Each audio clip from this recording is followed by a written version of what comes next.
সাইডে ঢুকছো, আবেদন করতে পারছো না, বা কোনো সমস্যা হচ্ছে কেন, এই সমস্যাগুলোর মূল কারণটা আসলে কি, বা সার্ভারে ওটিপি আসছে না কেন মোবাইলে, এই বিষয়ে সকল ডিটেলস তোমরা আজকে জানতে পারবে কেন এই সমস্যাটা হচ্ছে। এখন দেখো বাংলাদেশে প্রায় হচ্ছে তোমার 12 লক্ষ প্লাস 13 লক্ষর মতো স্টুডেন্ট এবার হচ্ছে এসএসসি পাস করেছে। তো সেই ক্ষেত্রে 13 লক্ষ স্টুডেন্ট কিন্তু আজকে চাচ্ছে সবাই হচ্ছে ভর্তি হতে। তো সেই ক্ষেত্রে 13 লক্ষ স্টুডেন্ট যদি এই ওয়েবসাইটে একবার, এই 13 লক্ষ স্টুডেন্ট যদি একবার এই ওয়েবসাইটটা হিট করে, তাহলে তো অবশ্যই সার্ভার ডাউন হয়ে যাওয়ারই কথা। তবে সার্ভার ডাউন হয়ে যাওয়ার কথা, সেক্ষেত্রে তোমাদের কি করণীয় দেখো।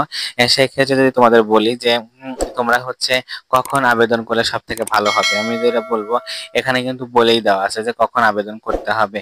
তো ওই টাইমটার মধ্যে তোমরা আবেদন করবে, এবং আমি বলবো যে তোমরা হচ্ছে মানে ফ্রি টাইম যেগুলাতে, যেমন লাঞ্চ টাইম, দুপুরের দিকে আবেদন করার ভালো একটা সময় আছে।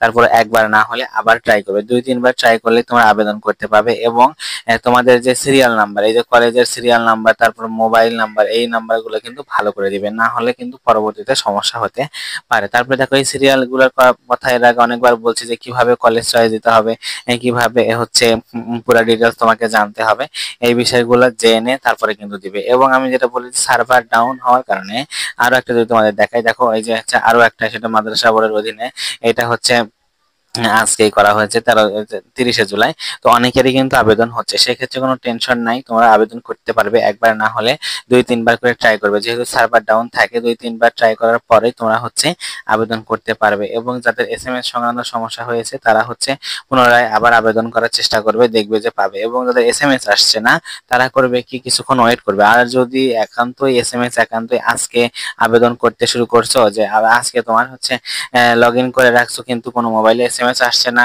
আবার হচ্ছে কালকে যদি না আসে, সেক্ষেত্রে তোমাকে হটলাইন নাম্বার আছে, সেই হটলাইন নাম্বারে তোমরা যোগাযোগ করলেই তোমরা সেখান থেকে সমাধান পাবে। তো যাদের এসএমএস আসছে না তারা ওটিপি, যাদের এসএমএস এর ওটিপি আসছে না তারা হচ্ছে কি করবে, তারা আজকে অপেক্ষা করবে এবং আগামী কালকে পর্যন্ত ওয়েট করবে। যদি ওটিপি না আসে তাহলে আবার আমাকে জানাবে, তারপর হটলাইন নাম্বারে তোমাদের যোগাযোগ করলে কোনো সমস্যা না হওয়ারই কথা।